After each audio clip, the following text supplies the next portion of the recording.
देखा है उस सपने को हम पूरा करेंगे और भाई सचिन त्रिवेदी के नेतृत्व में जो हम सपने को पूरा करेंगे। इंशाल्लाह हमें जो है बहुत जल्दी जो है मंजिल मिल जाएगी। इन्हीं शब्दों के साथ जो है मैं अपने यहाँ से विदाई लेता हूँ। अल्लाह हाफ़िज़।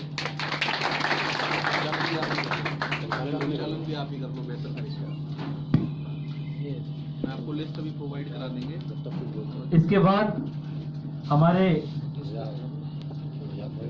कांग्रेस के NSUI के जिला अध्यक्ष हरदिल अजीज हमारे साथी ब्रदर वजाहत तुर्की से मैं दरख्वास्त करता हूं कि मंच पर आके जो है अपने इजहार ख्याल कर। जितने भी भाई यहाँ सभी उपस्थित हैं, बहुत टाइम लगा हमें आने में भी, और सुबह से मैं मानता हूँ कार्यक्रम में आप सब लोग हैं लगे हुए हैं, उन सबका तहे दिल से बहुत बहुत शुक्रिया आपका। जितने भी मेरे युवा साथी आज सेफनी के अंदर सुबह से इस प्रोग्राम में लगे हुए थे, इस प्रोग्राम को इतना सक्सेसफुल बनाया, जितने भी कांग्रेस के क्रांतिकारी मेरे युवा साथी यहाँ एकत्रित हैं, एक बार उनको दिल से सलूट, अस्सलाम वालेकुम, नमस्कार। जैसा कि आप सब जानते हैं, हमारे हिंदुस्तान के अंदर केंद्र में सरकार जिसकी है वो भाजपा सरकार है। भाजपा सरकार आने से पहले मोदी जी ने वादा किया था कि हम युवाओं को प्रतिवर्ष 2 करोड़ नौकरियां देंगे। क्या मैं आप युवाओं से पूछना चाहता हूं कि आप लोगों को नौकरियां मिली? किसी को कोई बता सकता है कि हमारे पड़ोस से, बस्ती से या जिले से या तहसील से किसी को नौकरी मिली? नहीं मिली। जब मोदी जी सत्ता में नहीं आए थे तो मोदी जी ने चीख चीख कर कहा था कि मेरे युवा साथियों, मेरे प्यारे हिंदुस्तानी वासियों, अगर मैं सत्ता में आता हूं तो मैं हर एक हिंदुस्तान वासी को 15-15 लाख रुपए आपके अकाउंट में दूंगा। क्या कोई बता सकता है कि मोदी जी ने किसी के अकाउंट में 15 लाख तो छोड़ो, 15 रुपए भी दिए हो? किसी के खाते में कोई रुपया नहीं आया। मोदी जी ने जो भी बातें कही वो जुमलेबाजी साबित हुई और ये सरकार भी जुमलेबाजी साबित हुई। मोदी जी ने एक बात और कहा था मेरे प्यारे हिंदुस्तान भाइयों, जब मैं रेलगाड़ी को देखता हूं तो मुझे बड़ा अपने आप में एक परेशानी सी महसूस होती है। जब मैं सत्ता में आऊंगा तो मैं इन पुरानी रेल की पटरियों पर बुलेट ट्रेन देखना चाहता हूं। 5 साल सरकार के पूरे होने को आए, क्या कोई भाई बता सकता है कि किसी ने भी क्या कहते हैं किसी जनपद में या किसी स्टेट में बुलेट ट्रेन देखी? बुलेट ट्रेन तो छोड़ो, जो ट्रेन की व्यवस्था थी उसको भी सुधार नहीं कर पाए।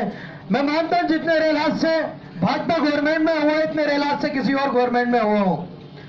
इस सरकार ने हमारे यहाँ, हमारे हिंदुस्तान में, प्रदेश के सूबे में भी और हिंदुस्तान में भी वजीर आला ने, हमारे सरकार में बैठे हुए इन लोगों ने, जो ताकत में सरकार में बैठे हुए हैं, इन्होंने सांप्रदायिक ताकतों को और उन्हें जो है बहुत बल दिया है। अगर उन्होंने कोई घटना कर दी है तो उनको फुल मालाओं पहनाकर उनको क्या कहते हैं टिकट दे दिए गए, चाहे वो घटना गोहत्या के नाम पर हो या फिर और किसी के नाम पर हो। इन लोगों ने हमेशा जो है सांप्रदायिकता को आगे बढ़ाया है। इन्होंने हमारे दिलों में नफरत पैदा कर दी है।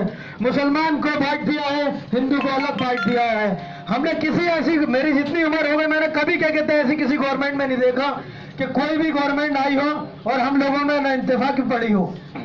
इन्होंने भाजपा सरकार में आते ही गोहत्या के नाम पर लोगों को मारा गया।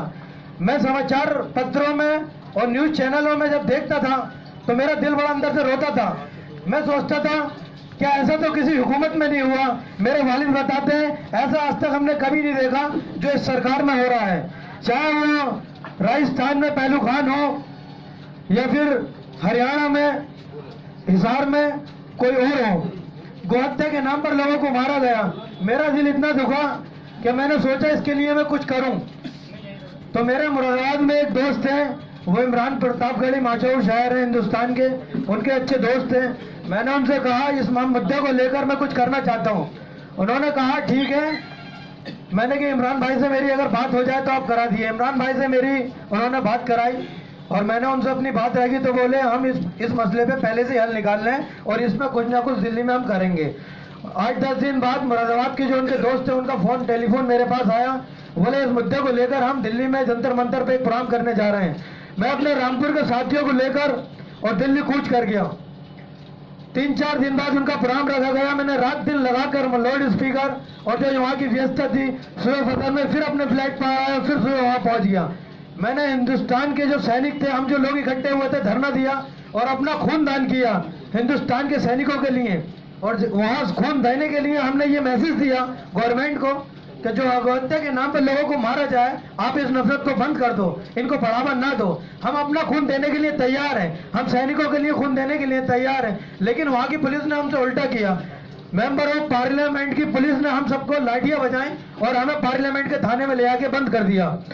हम सुबह बंद किया और शाम को हमें छोड़ा गया। एक कप पानी या चाय या कुछ नहीं मिला। और पार्लियामेंट के थाने के अंदर आज भी तुम्हारे से छोटे भाई के नाम आज भी पार्लियामेंट की डायरी में, मुकदमे में तुम्हारे भाई वजाहत तुर्की का नाम दर्ज है। और हमने हिंदुस्तान में जहां जहां कुछ भी हुआ, जो मुझसे हो सका, मैंने बड़े भाई सचिन त्रिवेदी, मेरे भाई साथ बैठे बंटी पासा साहब, शाहीन साहब, फैसल तुर्की साहब, सोम पटेल साहब, शप्पू अंसारी साहब, जो भी हमसे हो चुका, हम वहां गए, लोगों की मदद की। बस मैं इतना कहना चाहता हूं कि मेरे भाई, जो आज राजनीति का जो माहौल चल रहा है, भाजपा सरकार को 2019 में उखाड़ फेंको और 2019 में कांग्रेस को वोट दो और भाजपा सरकार को लेकर आओ। बस इसी के साथ मैं अपनी बात खत्म करता हूं, क्योंकि और भी मेरे साथियों को बोलना है, वक्त बहुत कम है। आप भी सब लोग सुबह से मेहनत में लगा हुए हैं। बस मैं एक बात और कहना चाहता हूँ कि जितने भी युवा साथी मेरे यहाँ बैठे हैं, सब युवा ही हैं और कुछ मुझसे बड़े भी हैं। मैं उनसे बस यही कहना चाहता हूँ, आपके सेफनी में अगर कोई परेशानी है, पुलिस प्रशासन आपको परेशान करता हो, या चेकिंग के वाहन चेकिंग के नाम पे आपको परेशान है, या आपकी कोई भी और समस्या है, तो आप हमें बताएं। बड़े भाई हैं, सचिन त्रिवेदी साहब हैं, शहबाज से शब्बू अंसारी साहब हैं, जफर भाई, शहबाज कुरैशी साहब हैं। इन सबको अपनी समस्या बताएं। अगर यहाँ के सीओ या एसओ हमारी बात नहीं मानते हैं, तो रामपुर में बैठे कप्तान साहब और एसपी साहब से हम बात करेंगे। अगर वो भी हमारी बात नहीं मानते हैं, तो हम आंदोलन करेंगे और उस बात को क्या कहते हैं, आपकी जो है प्रशासन तक पहुंचाएंगे। आप जब भी, अगर हम यहाँ पर आए हैं, इसलिए आए हैं क्योंकि हम लोग भी सुबह से निकले हुए हैं आपकी तरह। मुझे पता है आप लोगों ने सुबह से यहाँ मेहनत की है। अगर आपकी कोई भी समस्या होगी और हमारे पास आपका टेलीफोन पहुंचता है, तो दूसरी घंटी में हम आपका टेलीफोन इंशाल्लाह उठा लेंगे और आपकी समस्याओं का समाधान इंशाल्लाह हम करेंगे। जिस काबिल भी आपका छोटा भाई या हमारे बड़े भाई सचिन त्रिवेदी साहब या शप्पू अंसारी साहब, तो हम उस चीज़ के लिए हाजिर हैं। जय हिंद, जय भारत।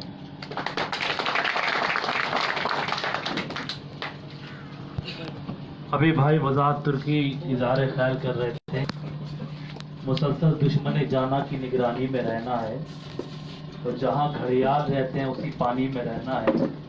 अभी ये सब इसको जितना